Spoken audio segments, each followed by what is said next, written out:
A pair of Airwalk tennis shoes. That's what Rita Siha was wearing on her feet Saturday as she stood up and spoke in front of a crowd at Bethel Lutheran Church. Loved fishing, was a good mechanic. She was sharing her story, a story that begins in tragedy and ends in forgiveness, and a story that begins and ends with those tennis shoes. Yes, there's dry blood on the back of them from the accident. Rita was wearing those shoes on May 23, 2009. That's when a drunk driver fell asleep at the wheel and crashed into the van Rita was riding in.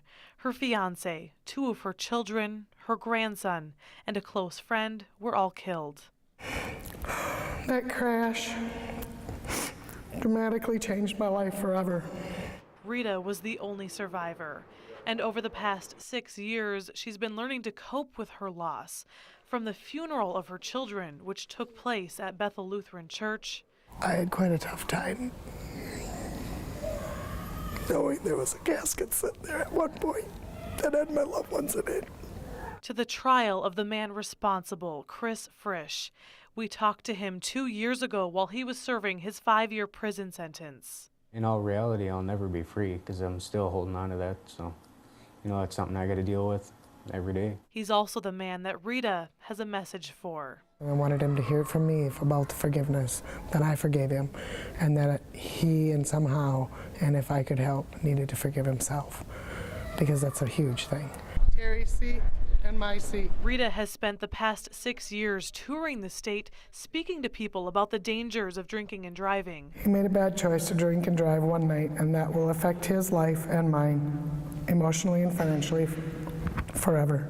But it's that message of forgiveness Rita also wants people to hear. A message she shared with these students in Winona on Wednesday. A message she delivered with Chris, recently released from prison, standing by her side. My friend and my side partner as a survivor. Together, him and I will try to keep this word going to help prevent it from happening to anybody else. And a message she shared once again at Bethel Lutheran Church on Saturday. Chris in the audience. I'm proud to be able to stand up here today and say that I forgive him because God has forgiven me, and I know God has forgiven him. And those tennis shoes, size 10, Airwalks, are just a small reminder of how many steps Rita has taken to get to this point, and how many steps she will take in the future. Turn the page to the next chapter of my life. They'll never be forgotten, never, ever in myself. I will remember them every day until I no longer am on the earth. But it's okay to move on.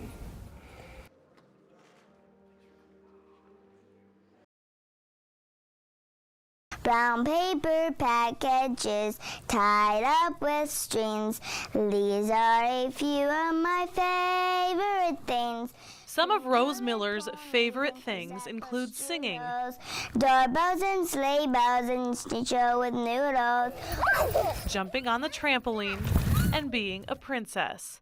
And as some 9-year-olds do, she has little brother problems. James goes to preschool.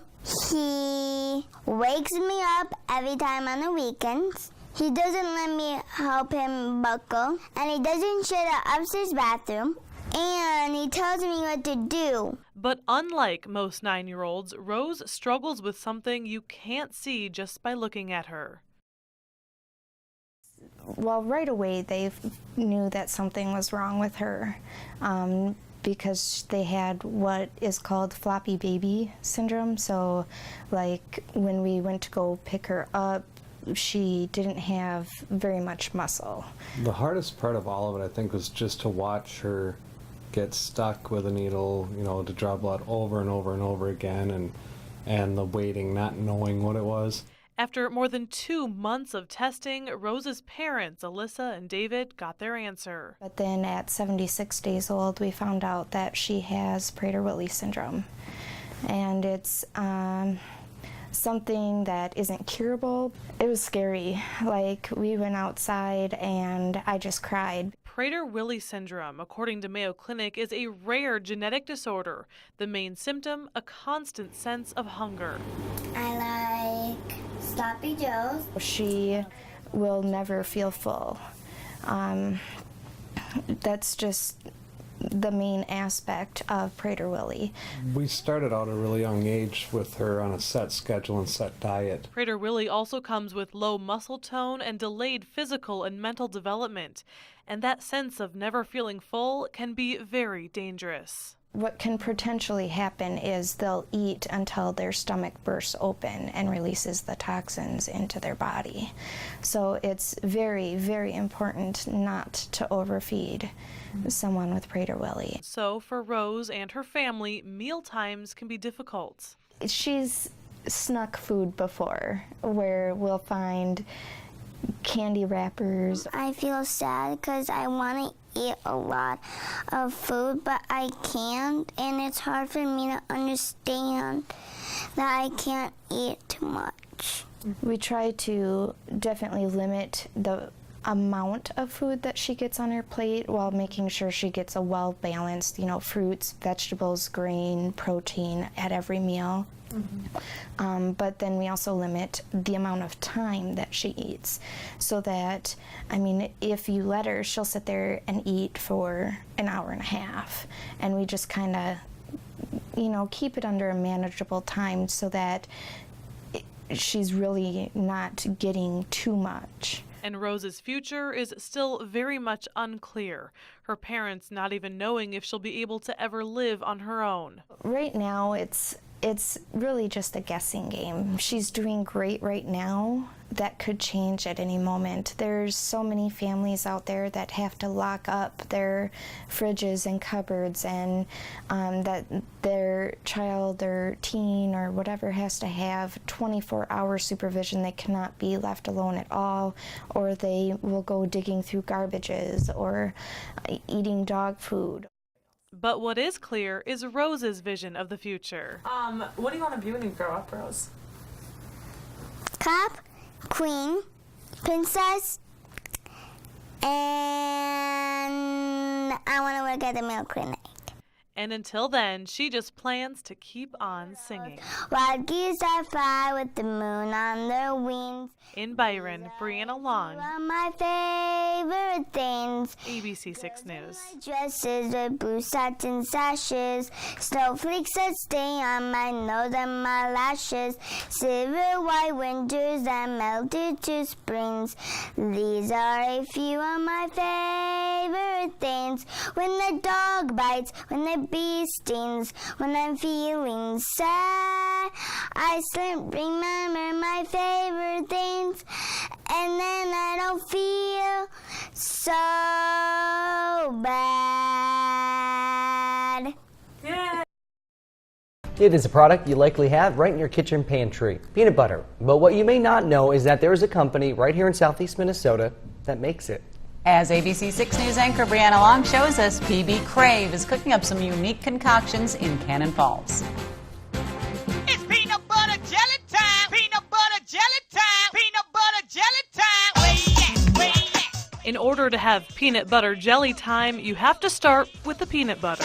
Peanut butter jelly! And there's plenty of it at Kurt's Peanut Butter Company in Cannon Falls. It's the home of PB Crave. PB Crave is a all-natural peanut butter. We have 4 different flavors. PB Crave is a little different than your typical peanut butter.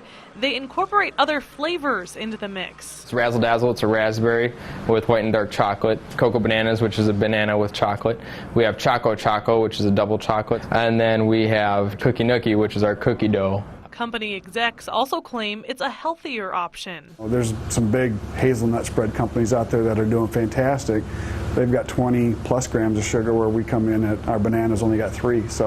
And when you buy it, you're also helping out children in need. We do support an agency called Project Peanut Butter with this, so we know that for every jar of products that we're selling, we are going to help malnourished children throughout the world.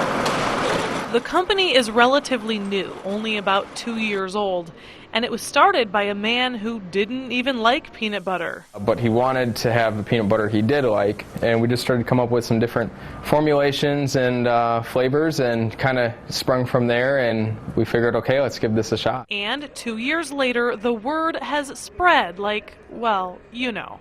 The feedback is tremendous. On our Facebook, we've had all kinds of people posting different recipes. We've had people using it in pasta and pies, and you name it, it's being used. If you want to stop him, it's going to take everything you have. And coming up this summer, this small company is getting in business with the big screen. We do have a relationship, we're partnership with 20th Century Fox. They are promoting a new movie that launches in August called The Fantastic Four. And we actually have new labels and a new shipper display that will have the four characters, Fantastic Four characters on Fantastic Four products of peanut butters. We can tell you all about how the company is doing, but the big question, how does it taste? Most of my bites are getting bigger each time I go to one. As a peanut butter lover myself, I had to taste test all four of these flavors. The winner, in my book, Razzle Dazzle. Yes, in fact, I even keep one in my briefcase because my favorite way is to eat it out of the jar. And with so many people eating it out of the jar or on a PB&J, demand is increasing. Right now, the company puts out about 4 pallets a day. In just a few weeks, they're increasing that to 10. And the hope is, of course, to keep on growing. We do probably have 17 other flavors in what we call the vault. So we'll start R&D-ing some things and just have fun. In Cannon Falls, Brianna Long, ABC 6 News.